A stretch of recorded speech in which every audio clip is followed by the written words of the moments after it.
how to get them little baby king cobras to actually eat and eat mice coming up.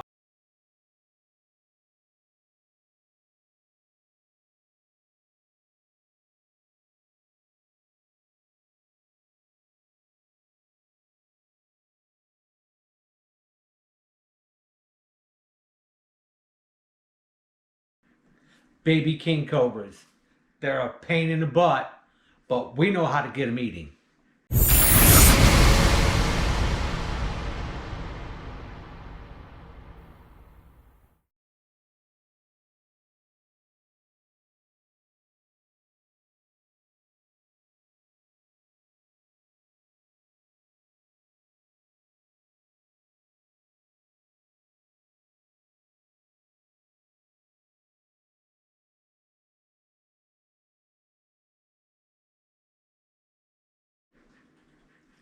Hey guys, Willie at Venom Central here. Hey, today we're going to do the long video. We're going to do an educational video, but I'm going to tell you why I've chosen to do this video is I've been getting bombarded with questions on how I get my baby king cobra to eat mice. And I'm seeing that there's a lot of people getting baby kings, and there must have been a big influx. Somebody must have imported a bunch of Indo kings. So I'm seeing some big gnarly Indo kings and a bunch of little babies. But also there's guys that are captive breeding like the really cool Malaysian kings, which is the one that I have.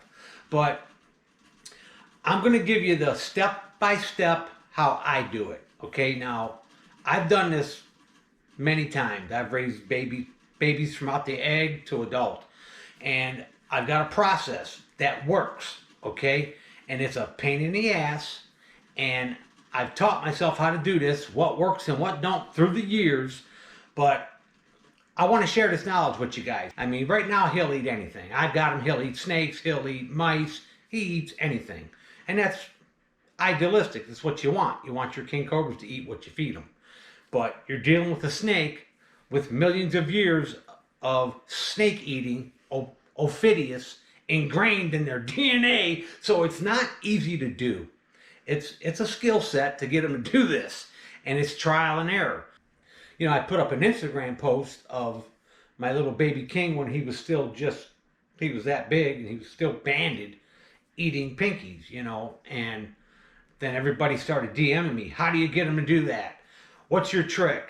I mean, I just got a baby king. How do I do it? And I'm tired of DMing people and explaining it over and over again. So I'm going to do a damn video and show y'all how I do it step by step.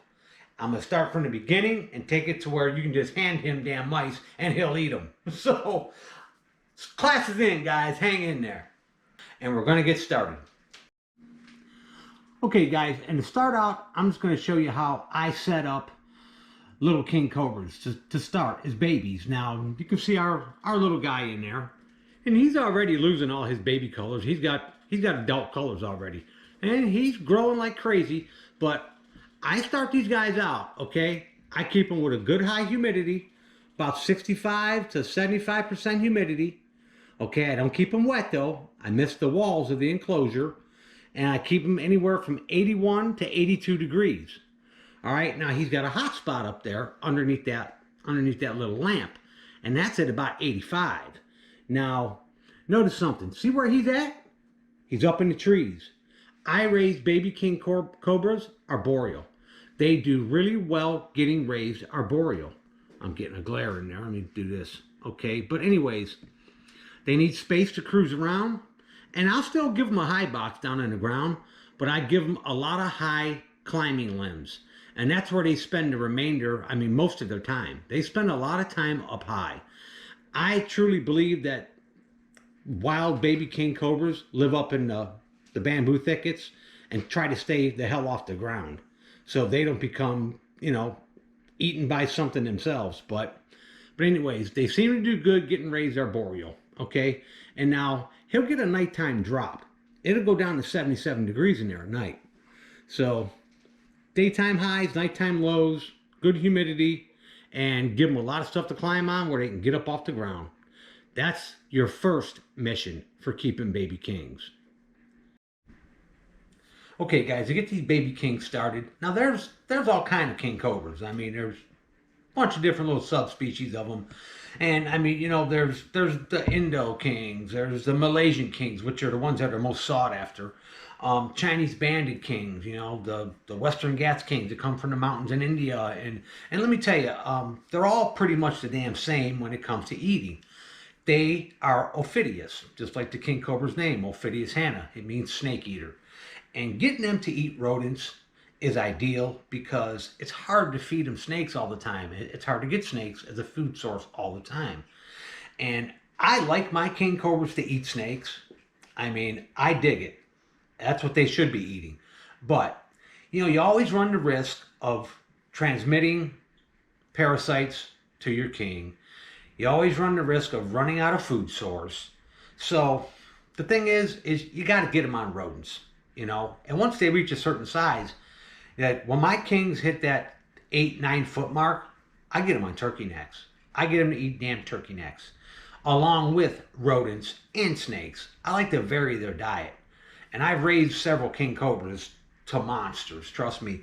But I like to start king cobras out right out of the damn egg. I'm pretty good at getting them to eat. And I've done a bunch of them. I used to buy little baby imports, and I buy them 12 at a time, because I know the success rate of it. And I taught myself this through the years that, monkeying with them to find out what they like, what they don't like, and you end up losing some. And I've lost enough of them, but I've taught myself to do this. Now I want to show you guys how I do it. Okay.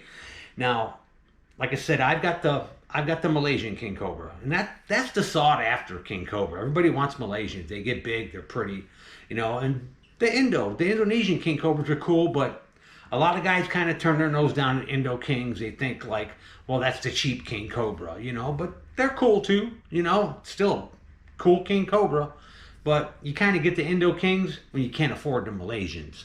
So, but we've got a Malaysian, and starting them as babies, getting them on rodents. What the most important thing is getting them as small as possible. Is getting babies when they're just hatched, and you start them early, because your first mission is to get that snake to eat anything.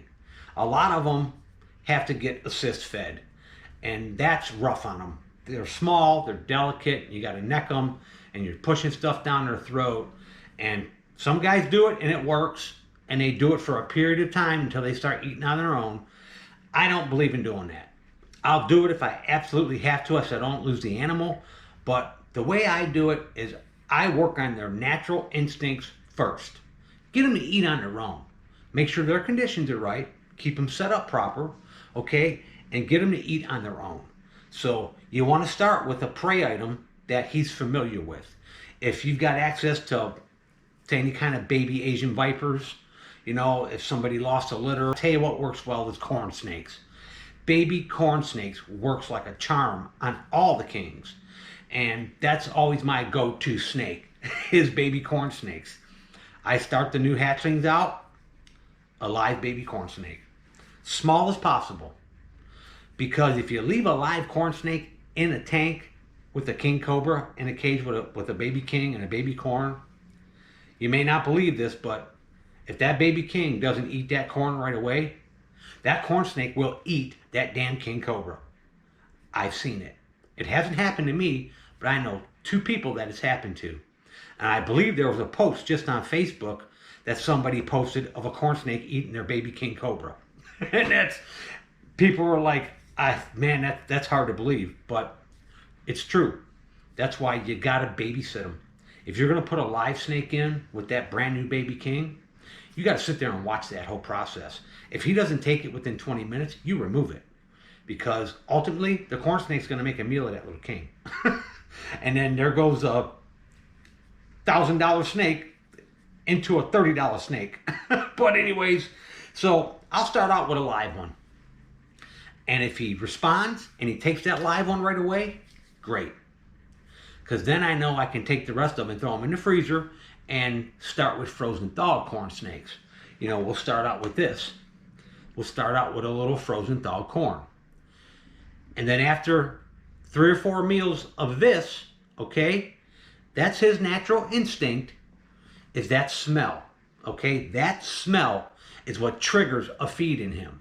I mean, you're trying to change something that's been ingrained in their DNA for millions of years. It ain't easy. But for some reason, baby corn snakes have a smell that they cannot resist. They love it. Now, I'm going to tell you something. I've tried this every which way you can imagine. I've tried picking up roadkill corn snakes, okay? Because it's a blow to the morale to feed a snake to another snake, and they have to put baby snakes in the freezer. I'd rather turn them loose. But if you're going to keep baby kings, this is the shit you got to do.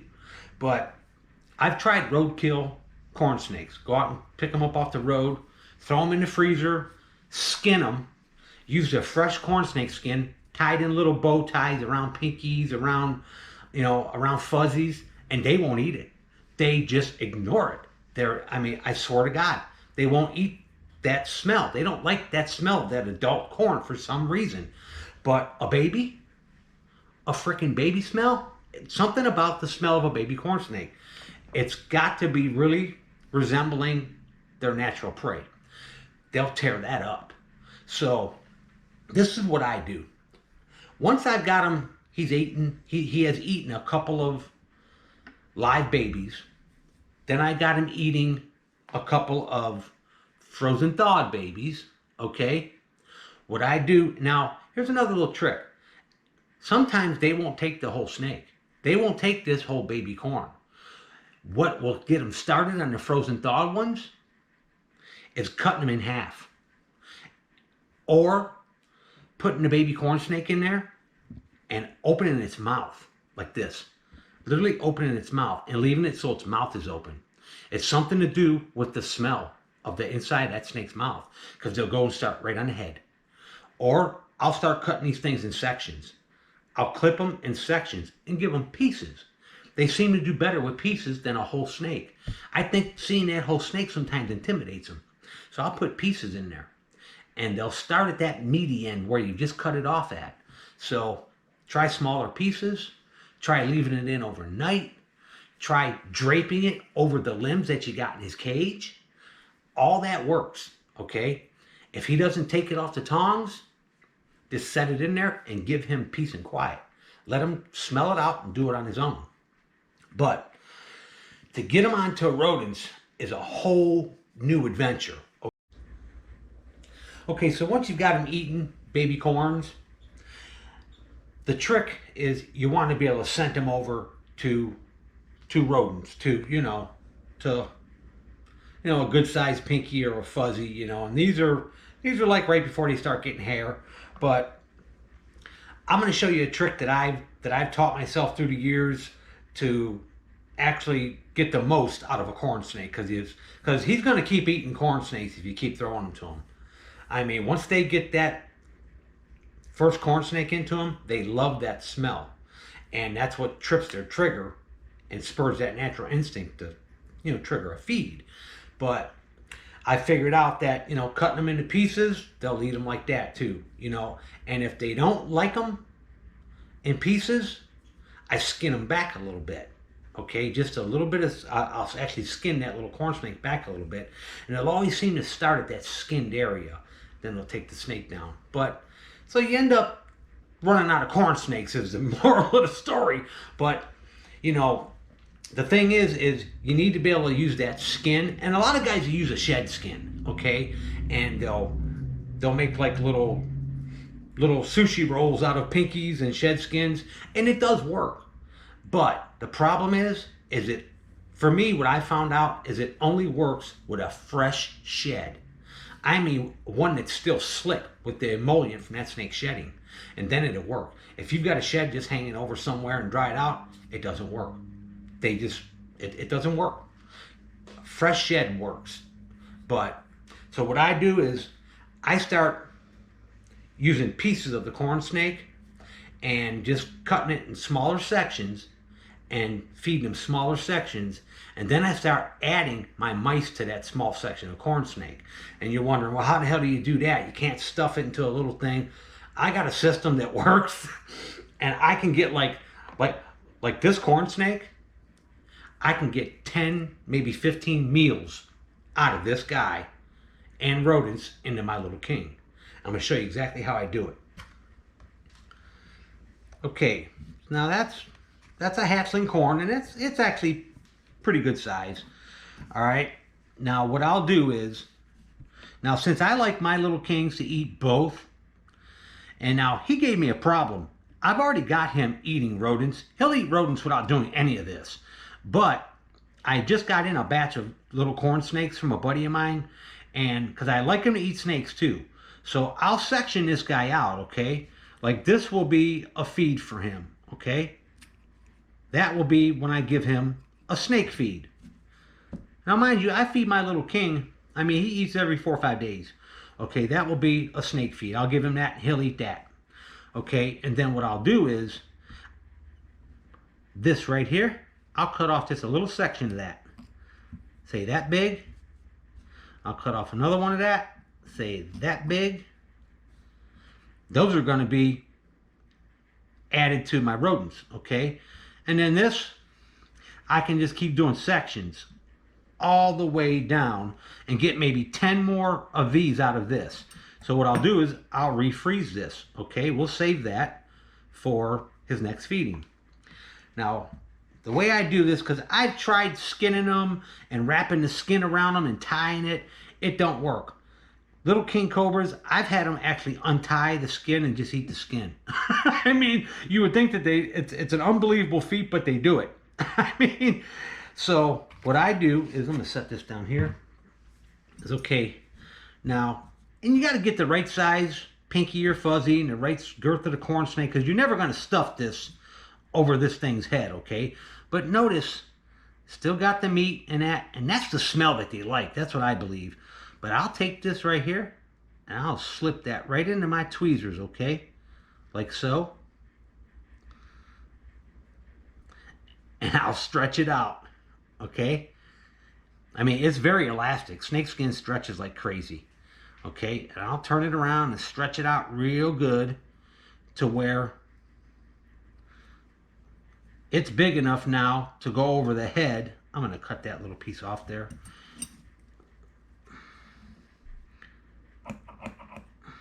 Because, there we go.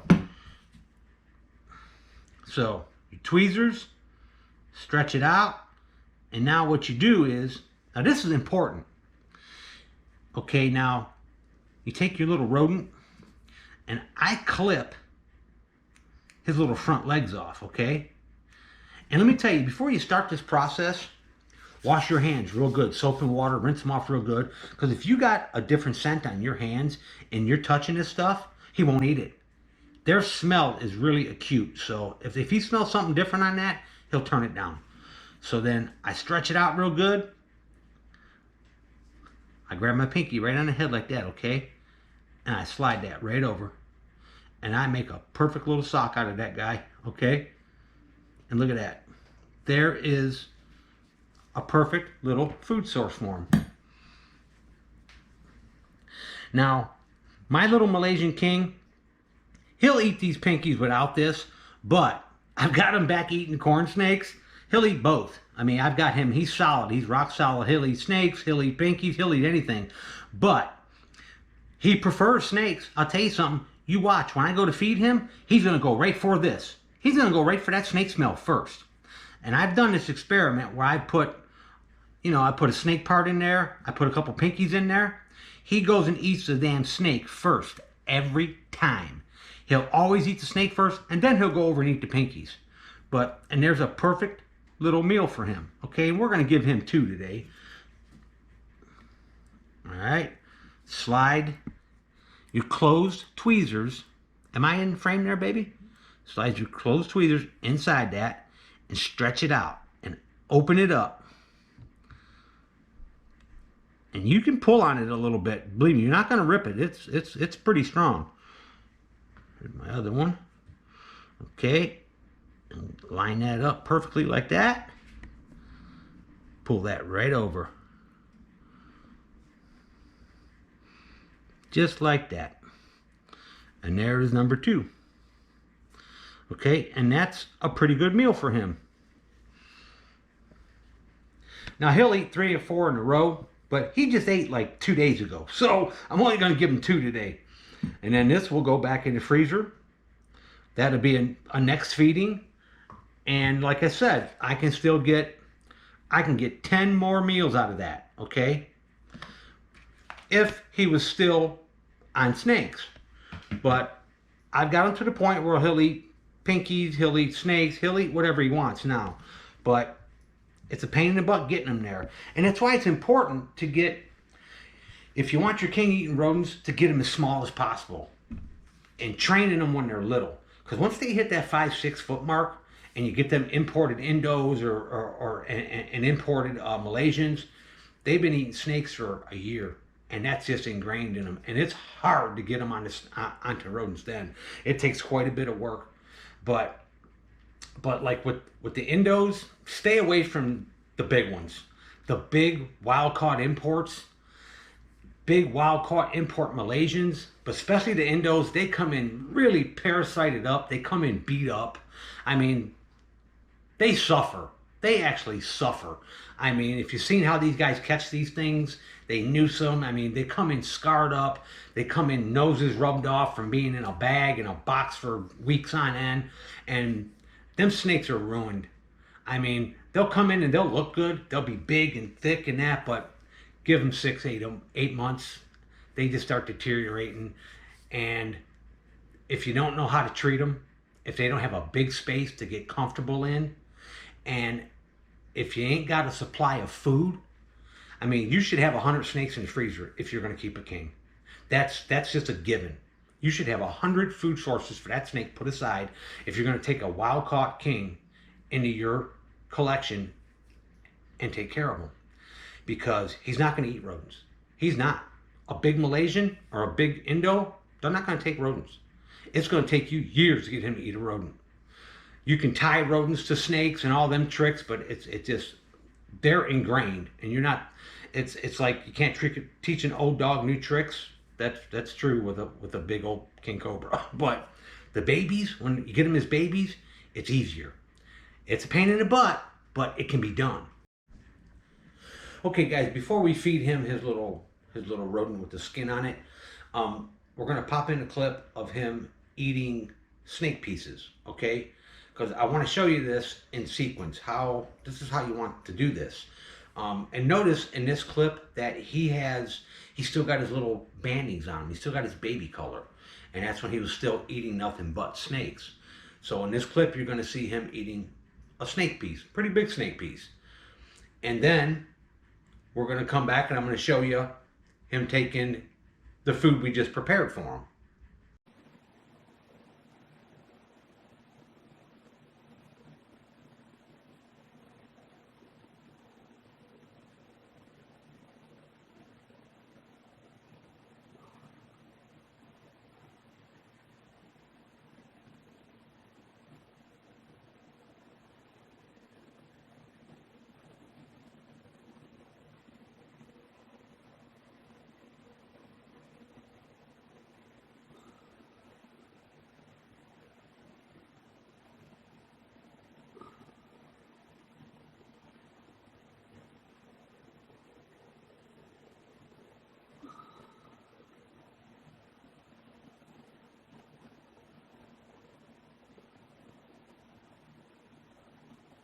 We're going to go ahead and I'm going to feed my little knucklehead a couple of these and watch how he reacts. He'll go right for that snake thing because he would rather have snakes than mice. But he'll gobble them right down. He'll take them right off the tongs and gobble them right down. And he's a little skittish still. I mean, he's grown a whole bunch. He's that long already, but he still pays more attention to me than he does his food. So I kind of got to do it real sneaky. So we're going to jump over and we're going to feed this little knucklehead. I'm going to show you how he'll go right for that snake smell before he'll go for the rat smell. Now we're going to feed him this. Okay, his little thing was prepared for him. Now he'll eat them without this, but I want to just show you guys just how tuned in they are to snake smell. They love the smell of baby corn snake. And you watch, when I go to feed him, he's going to go right for this first. He ain't going to start here. He's going to start here, okay? Now, he's a little skittish still, so sometimes he'll normally come take him off the tongs, but I'm in here doing this by myself. and I've kind of got it quiet in here, and I do it real gentle for him. So he's going to be a little knucklehead and squirrel around and bite it, and so we'll see how he does. But next is this. Okay, you can see our little guy, he's up on his limb, and he is very alert. But I'm going to go ahead and hand him one of our little shish kebabs here. I'm going to let him get a smell on it first. See, they're just really skittish when they're this size. But he'll turn around here, and as soon as he gets a smell of this, he's going to want it.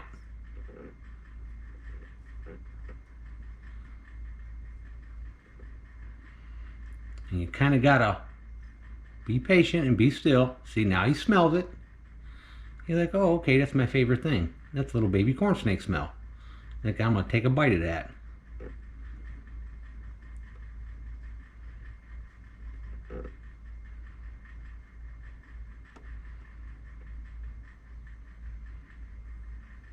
He's too interested in me right now.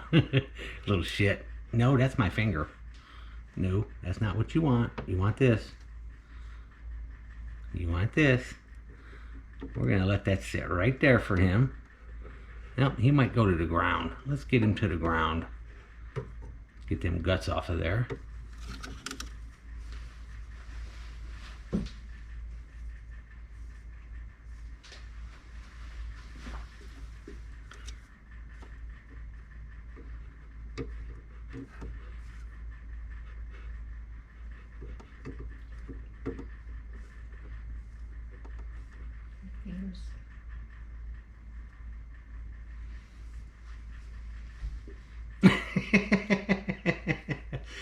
He's more interested in me than anything, but he'll eat it. I'm gonna leave it sit there. He's gonna get the smell of it, and he's gonna grab it. He always does. We'll put him on the ground. He'll go down and get him.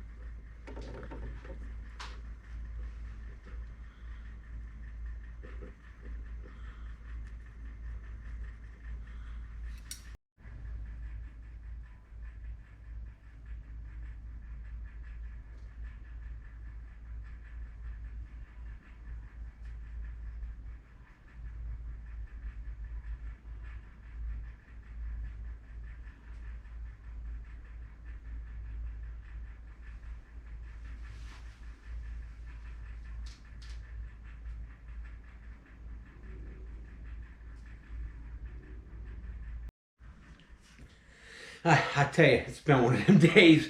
It's an hour and a half later.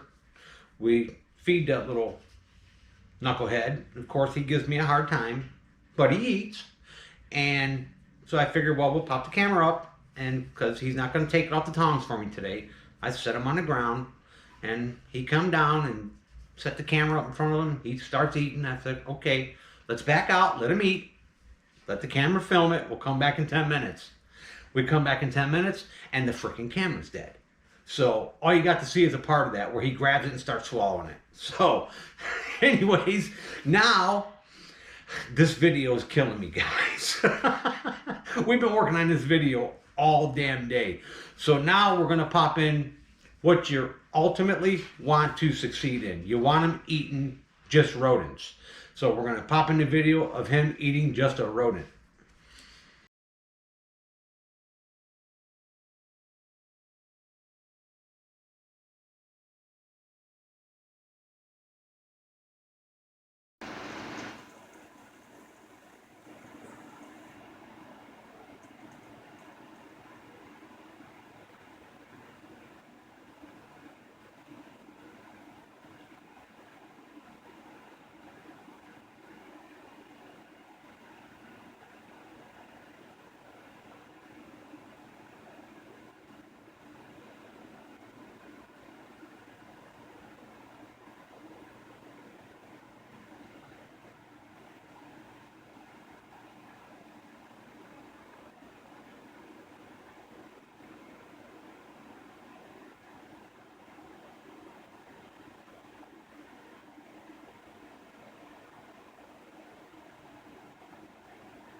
that's a cool little snake, any way you look at it. I mean, there's just something about king cobras. They're so damn majestic. And with me, I've always had a big king. And I'll tell you, like right now, we don't have a big king on premises. We have our reasons. I mean, we try to do the right thing. We don't have enough anti-venom for a big king, so I won't keep the big one here. I mean, I've got about 8 vials of King Cobra anti-venom, and a loading dose is probably 10. And until I get the rest of my King Cobra venom, I won't bring the big one home. So, but anyways, you guys, if you got kings, I hope this helps you. I mean, I know there's a lot of people getting in, they're getting the little baby kings, and you're better off with a little one. Trust me, you're better off with a little one. There is some things that go on with little ones that is scary. I'll tell you, you can get them, and you can get them doing good, and they just drop dead out of nowhere. And I've had it happen to me several times, and they would get to be a year old and just find them dead, and you're like, what the hell happened? You know, I mean, so you got to choose, guys. Bringing in them big monster imports and, you know, having to feed them snakes all the time, it's not easy. And, you know, they come in rough shape, they come in beat up, and I think it's freaking cruel. I mean, I love king cobras, and they're such an intelligent snake, and they went through hell to get here, and they come in with their faces rubbed off and just in bad condition, you know. And to me, I think starting with a little one and growing them and letting them get to know you, because trust me, they do get to know you. King cobras are freaking intelligent. I mean, they get to know their keeper. They know you by sight. I mean, we've got a big one, man. He literally knows by sight. He knows who I am. If somebody else comes in his area, he's up growling and throat blowing and hooding. With me, he's just as chill as can be. I mean, it's just a smart animal. And so, but who knows just how intelligent they really are, you know. But on the other end of the spectrum, you gotta still understand that this isn't a pet, and you know, it's literally, it's one of the only animals on earth that can drop an Asiatic elephant. I mean, they've killed them in like inside of 3 hours. You know what I mean? The only other thing I know that can do that is a 50 cal, you know. But King Cobra's awesome. Ophiophagus Hanna, just cool snake. I mean, it doesn't get no cooler than a king. But anyways, I hope you guys learned something from this.